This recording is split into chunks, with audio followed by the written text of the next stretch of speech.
भारत की राजधानी दिल्ली को चारों तरफ से घेरे हुए यमुना नदी न सिर्फ दिल्ली बल्कि पूरे देश के कोने कोने में रची बसी है। यमुना नदी उत्तर भारत की प्रमुख नदी है। यह मुख्यतः उत्तराखंड और उत्तर प्रदेश राज्यों में बहती है।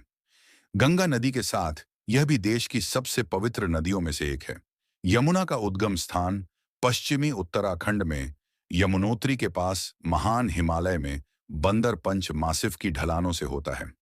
यह हिमालय की तलहटी से होते हुए दक्षिण दिशा में तेजी से बहती है और उत्तराखंड से निकलकर भारत गंगा के मैदान में उत्तर प्रदेश और हरियाणा राज्य के बीच की सीमा के साथ पश्चिम में बहती है।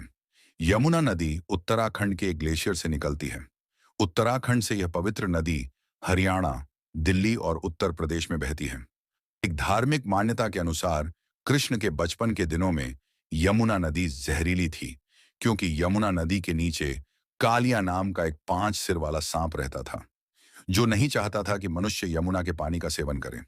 श्री कृष्ण ने बचपन में ही जहरीली नदियों में छलांग लगा दी थी और कालिया सर्प से युद्ध कर युद्ध जीत लिया था।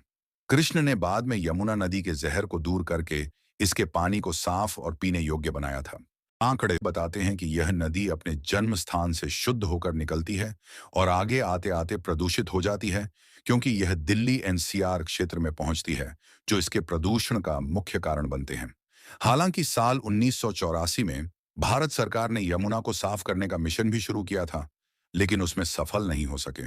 दिल्ली एनसीआर में औद्योगिकरण और औद्योगिक कचरे को नदी में फेंकना प्रदूषण का प्रमुख कारण रहा है। यमुना नदी में ओखला बैराज के पास झाग बनने की कई वजहें हैं। इसमें 18 नालों से आने वाला सीवेज बिना ट्रीटमेंट के नदी में छोड़ा जाता है, जो इसके पानी को काफी प्रदूषित करता है। इसके अलावा केमिकल फैक्ट्रीज से आने वाला अपशिष्ट भी यमुना में सीधे मिलता है। यह समस्या और भी खतरनाक तब हो जाती है जब उत्तर प्रदेश में चीनी और कागज मिलों से निकलने वाला अपशिष्ट हिंडन नहर से होकर यमुना में मिल जाता है।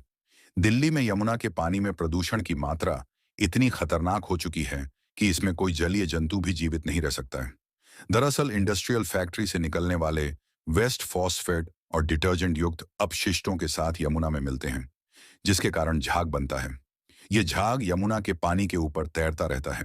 अब 2025 में फिर से यमुना को साफ करने का मिशन शुरू हुआ है। अब देखना यह है कि कितना सफल होता है।